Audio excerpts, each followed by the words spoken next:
వైఎస్ఆర్ కాంగ్రెస్ పార్టీకి చెందిన రాజ్యసభ సభ్యుల చూపు ఇప్పుడు భారతీయ జనతా పార్టీ వైపు మళ్ళిందా? ఉపరాష్ట్రపతి ఎన్నిక కంటే ముందే ఇప్పుడు వైఎస్ఆర్సీపీ రాజ్యసభ సభ్యులు భారతీయ జనతా పార్టీలో చేరేటువంటి ప్రయత్నం చేస్తున్నారా అంటే అవుననే సమాధానం ఇస్తున్నారు కొంతమంది రాజకీయ విశ్లేషకులు. ఈ నేపథ్యంలోనే ఇదే అంశం మీద మనం పూర్తి స్థాయిలో విశ్లేషణ చేసుకుందాం. ప్రస్తుతం మనతో పట్టున్నారు ప్రముఖ రాజకీయ విశ్లేషకులు, ప్రముఖ సీనియర్ జర్నలిస్ట్ డివిఎస్ గారు. వారితో మాట్లాడదాం. సార్ నమస్తే. సార్ నమస్తే.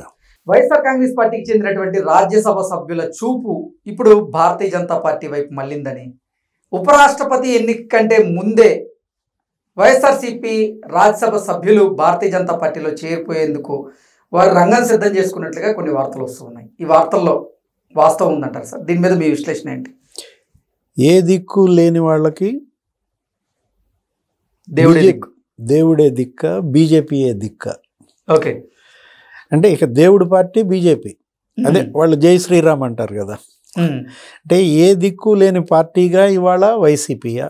ఓకే, ఇక వాళ్ళకు ఒక దిక్కు బీజేపీ దిక్క.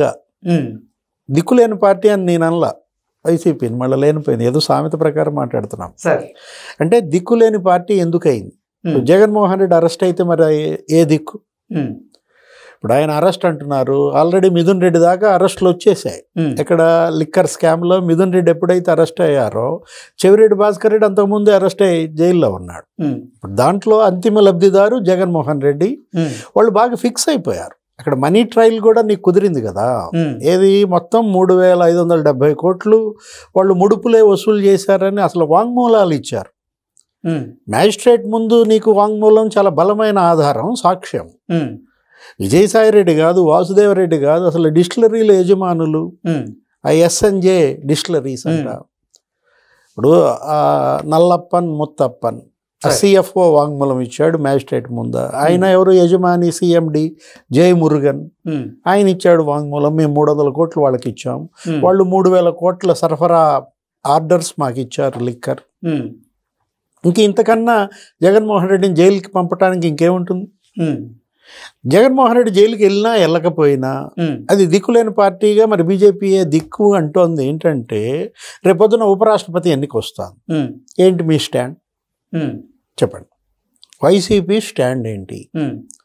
నేషనల్ పాలిటిక్స్లో వైఎస్ఆర్ కాంగ్రెస్ పార్టీ ఎవరికి మద్దతుగా ఉంటుంది చెప్పగలరా? ఇప్పుడు అటు ఎన్డీఏ అలయన్స్ వాళ్ళ క్యాండిడేట్ని ఎవరినో పెడతారు. రాజ్నాథ్ సింగ్ అంటున్నారు, నితీష్ కుమార్ అంటున్నారు, జేపీ నడ్డా అంటున్నారు. సరే, హూ ఎవర్ మే బి, ఎవరిని ఎంపిక చేసినా ఇవాళ ఎన్డీఏ కూటమి బలంగా ఉంది. మరి అటు లోక్సభలో ఇటు రాజ్యసభలో మెజారిటీ ఉన్నాయి కాబట్టి మరి కానీ ఇండియా కూటమి వదిలేస్తుందా? పోటీ పెట్టుద్ది, కంపల్సరీగా పోటీ పెట్టుద్ది. ఇప్పుడు ఖర్గే కానీ మరి లేకపోతే రాహుల్ కానీ. ఎందుకంటే జగదీప్ ధన్ఖడ్ని వీళ్ళు అవమానించారని. ధన్ఖడ్ రాజీనామా నీకే పరిస్థితుల్లో జరిగింది? అన్యాచురల్గానే జరిగింది కదా, సహజ పరిణామ క్రమం కాదు. ఒత్తిళ్లకు లోనయ్యాడు ఆయన. అసలు రాష్ట్రపతితో షెడ్యూల్ లేకుండా వెళ్ళిపోయి ఆమెను కలిశాడు. ఫస్ట్ టైం రాష్ట్రపతి భవన్ చరిత్రలో వాళ్ళు ఆశ్చర్యపోయారు, ఏంటి ఉపరాష్ట్రపతి చెప్పకుండా వచ్చారని. ఆమెకి ఇచ్చేశాడు, ఇచ్చేసి ట్వీట్ పెట్టాడు తన రాజీనామా లేఖ ధన్ఖడ్.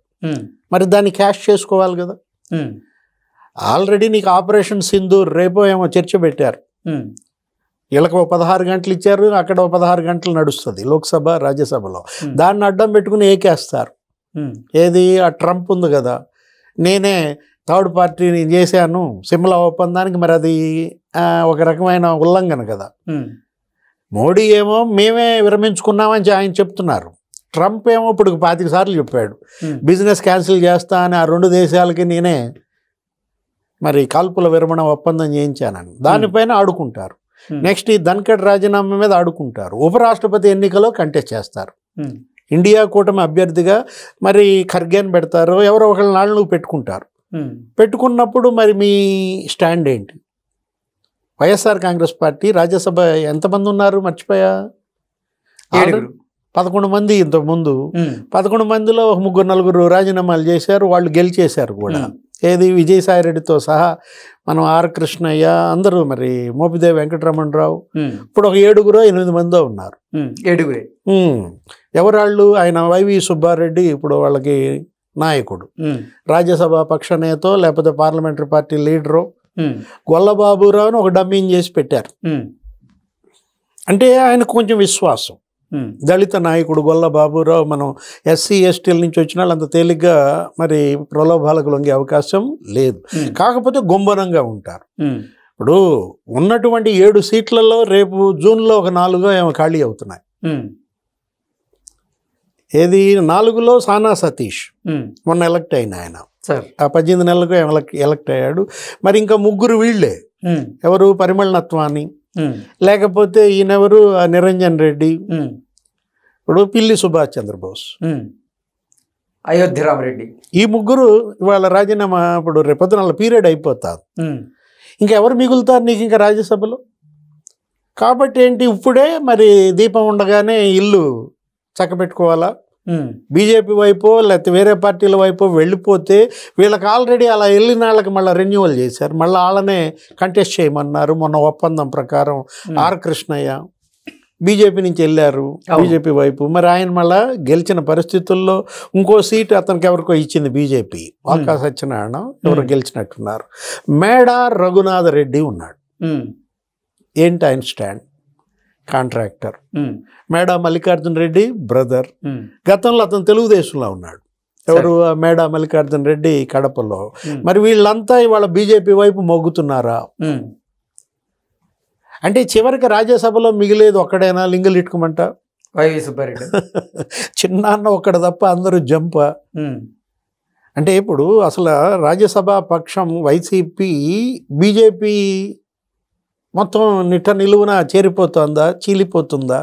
ఆల్రెడీ నిన్న షర్మిల మాట్లాడే వైఎస్ఆర్ కాంగ్రెస్ పార్టీ రాజ్యసభ పక్షం అనేది ఇక భారతీయ జనతా పార్టీలో విలీనం అవడం ఖాయమంటారు అయితే ఈ లెక్కన?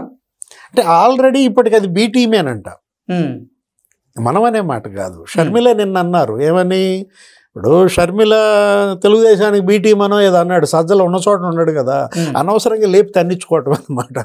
ఈ సజ్జల రామకృష్ణారెడ్డి జగన్మోహన్ రెడ్డికి మేలు చేస్తున్నాడా కీడు చేస్తున్నాడా అంటే శకుని పాత్ర అంటావా, శల్య సారథ్యం అంటావో. నిన్న ప్రెస్ మీట్లు పెట్టి వరుస పెట్టి ఇంటర్వ్యూలు అందించాడు అన్ని ఛానళ్ళకి.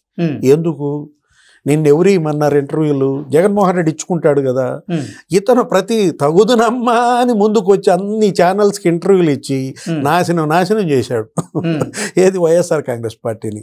ఆ షర్మిల విషయంలో మాట్లాడితే ఆమె ఏమంది, మీది బీ టీము, బీజేపీకి బీ టీం వైసీపీ అంది.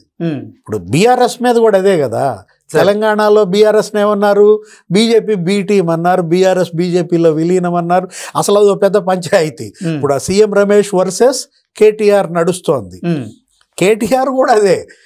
ఇప్పుడు అక్కడ సజ్జల రామకృష్ణారెడ్డి జగన్ ఎంత ఇబ్బంది పెడుతున్నాడో, ఇక్కడ కేసీఆర్ని అంత ఇబ్బంది పెడుతున్నాడు.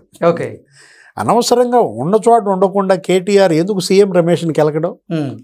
ఇప్పుడు సీఎం రమేష్ బయట పెట్టాడు, నా ఇంటికి వచ్చావు, అదిగో సీసీ ఫుటేజ్ ఉంది, నీ చెల్లిని ఇడిపిమన్నావు, అవసరమైతే బీఆర్ఎస్ని బీజేపీలో విలీనం చేస్తానన్నావు.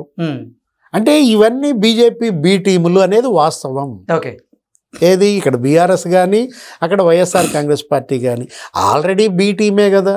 ఉంటే ఎంత, ఊడితే ఎంత, బయట ఉంటే ఎంత, విలీనం అయితే ఎంత. ఇప్పుడు ఓటేటు అటే కదా వేసేది. విలీనమైనా బీజేపీ క్యాండిడేట్కి, విలీనం కాకపోయినా బీజేపీ క్యాండిడేట్కి. నీకు స్టాలిన్ మీటింగ్ పెట్టాడు చెన్నైలో ఆ నియోజకవర్గాల పునర్విభజన మీద. అందరు వచ్చారు, జగన్ వెళ్ళాడా? లేదు. కేటీఆర్ కూడా వెళ్ళాడు, నీకు గుర్తుంది కదా. రేవంత్ ఎటు వెళ్ళాడు, కేటీఆర్ కూడా వెళ్ళాడు, కానీ ఎవరు వెళ్ళలేదు? జగన్మోహన్ రెడ్డి వెళ్ళలేదు. ఎందుకని? అరెస్టుల భయం. అన్నీ నాతో చెప్పిస్తావు నువ్వు. ఇప్పుడు జైలు భయంతో ఇవాళ జగన్మోహన్ రెడ్డి మరి ఉపరాష్ట్రపతిగా బీజేపీకి గాక ఎవరికి ఇస్తాడు మద్దతు? ఆయన ఇవ్వకపోయినా వీళ్ళు జంప్ జిల్లాని. Okay, okay sir, thank you so much.